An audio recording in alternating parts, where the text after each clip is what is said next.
कभी सोचा है कि बचपन की यादें इतनी अजीब, इतनी बेतरतीब क्यों होती हैं? मतलब एक पल में स्कूल का झूला याद आता है और अगले ही पल दादी के घर की छत पर पतंग उड़ाने का सीन।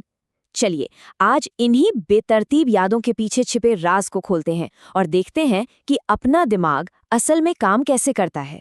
और जब बात बचपन की हो ही रही है, तो इस मजेदार किस्से से बेहतर शुरुआत और क्या ही हो सकती है ना? ये हमें सीधा उसी दौर में ले जाता है जहां लॉजिक की कोई खास जगह थी ही नहीं, बस थी तो मस्ती और थोड़ी सी नादानी। और यही है आज का हमारा बड़ा सवाल। बचपन की दुनिया किसी कायदे कानून को नहीं मानती। अरे ये तो कहानियों का वो पिटारा है जहां कुछ भी, कभी भी और कैसे भी हो सकता है। तो आज का हमारा सफर कुछ ऐसा रहेगा। हम कुछ हंसाने वाली, एकदम बेतरतीब कहानियों से शुरू करेंगे, फिर भाई बहन के खट्टे मीठे रिश्ते में झांकेंगे और बचपन के कुछ अजीब डरों को याद करेंगे। और फिर हम एक बड़ा सवाल उठाएंगे, क्या ये सब वाकई में रैंडम है या इस उलझन के पीछे भी कोई सुलझा हुआ पैटर्न छिपा है? तो ठीक है, चलिए इसमें गोता लगाते हैं।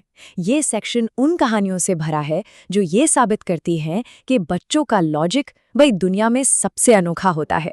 ये कमाल का उदाहरण है कि बच्चे दुनिया को कैसे देखते हैं। बड़ों के लिए जो प्यार जताने का एक तरीका है, वो एक बच्चे के दिमाग में एक मजेदार जासूसी कहानी बन सकती है। और ये तो शायद कई लोगों के साथ हुआ होगा। किसी के सामने अचानक से गिनती सुनाने को कह दिया जाए और उस प्रेशर में दिमाग कैसे काम करना बंद कर देता है, ये उसका एक बेहतरीन उदाहरण है। चलिए अब उस रिश्ते की ओर बढ़ते हैं जो प्यार और जंग का मैदान दोनों एक साथ होता है, भाई बहन का रिश्ता। और यकीन मानिए, ये बचपन की अराजकता का सबसे बड़ा सबूत है। और यहीं पर कहानी में आता है एक मजेदार ट्विस्ट। जो भाई बाहर से इतना सीधा साधा, इतना शांत दिखता था ना, असल में घर का विलन तो वही था। भाई बहन का रिश्ता भाई ऐसा ही तो होता है, प्यार और दुश्मनी का एक परफेक्ट कॉम्बिनेशन। सच कहूं तो यह कहानी किसी बॉलीवुड फिल्म से कम नहीं है। इसमें ड्रामा है, सस्पेंस है और एक ऐसा विलन है जिसके बारे में तो कोई सोच भी नहीं सकता। बचपन की छोटी छोटी बातें भी कितनी बड़ी और यादगार बन जाती है ना? अच्छा, अब बात करते हैं बचपन के डरों की। ये वो डर थे जिनका कोई आधार नहीं था, लेकिन हमारे लिए वे बिल्कुल असली थे। चाहे वो पैसों का मामला हो या भूतों का। ये जो दांत वाली परी की कहानी हर बच्चे को सुनाई जाती है ना, वो असल में एक बच्चे के नजरिए से पहला फाइनेंशियल स्कैम हो सकता है। सोचिए, एक कीमती चीज के बदले इतना छोटा सा इनाम। जी हाँ, सिर्फ 1 रुपया। इस छोटी सी रकम ने ही तो दांत वाली परी की पूरी साख पर सवाल खड़ा कर दिया था। और ये है बचपन के लॉजिक का एक और बेहतरीन नमूना। मतलब दिमाग समस्या को सुलझाने की पूरी कोशिश कर रहा है, भले ही तरीका एकदम उल्टा हो, और नतीजा एक बहुत ही मजेदार कहानी। अब तक हमने जो भी कहानियां सुनी, वे सब बहुत मजेदार और बिखरी हुई लगती हैं। लेकिन यहीं से कहानी एक दिलचस्प मोड़ लेती है, जहां हम इस बेतरतीबी के पीछे की वजह तलाशेंगे।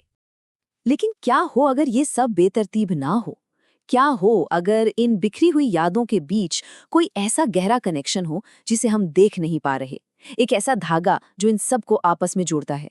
चलिए, अब यादों की इस दुनिया को समझने के लिए एक नए नजरिए पर चलते हैं। अब हम कहानी सुनाने से हटकर ये समझने की कोशिश करेंगे कि हमारा दिमाग आखिर काम कैसे करता है। तो सबसे पहली और सबसे जरूरी बात, अपना दिमाग किसी लाइब्रेरी की तरह नहीं है जहां सब कुछ एकदम करीने से फोल्डर्स में रखा हो। नहीं, ये तो एक मकड़ी के जाले जैसा है, एक न्यूरल नेटवर्क जहां हर एक धागा दूसरे से जुड़ा होता है। जरा इस स्लाइड को देखिए, ये बात पूरी तरह से साफ हो जाएगी। जैसे दादी की याद से दांत वाली परी की याद आती है और फिर उससे बोनवीटा की, ठीक उसी तरह एक न्यूरल नेटवर्क में एक नोड दूसरे को एक्टिवेट करता है। विचार एक सीधी लाइन में नहीं चलते, वो उस जाले में एक जगह से दूसरे जगह कूदते हैं। तो अब हम अपने आखिरी निष्कर्ष पर आते हैं, जहां हम कॉमेडी और विज्ञान को मिलाकर एक बहुत ही महत्वपूर्ण बात समझेंगे। तो असल में बचपन की ये बेतरतीब यादें हमारे दिमाग की कमजोरी नहीं, बल्कि उसकी ताकत का सबूत हैं। ये दिखाती हैं कि हमारा दिमाग कितना अद्भुत और अनोखा है। जो हमें बेतरतीब लगता है, वो असल में हमारे विचारों की एक खूबसूरत और रचनात्मक छलांग है। तो इसी सवाल के साथ आज के इस सफर को यहीं रोकते हैं। अपनी यादों के उस अनोखे जाले के बारे में सोचिएगा, क्योंकि वही उलझा हुआ खूबसूरत ताना बाना ही तो है जो किसी भी इंसान को वो बनाता है जो वो है।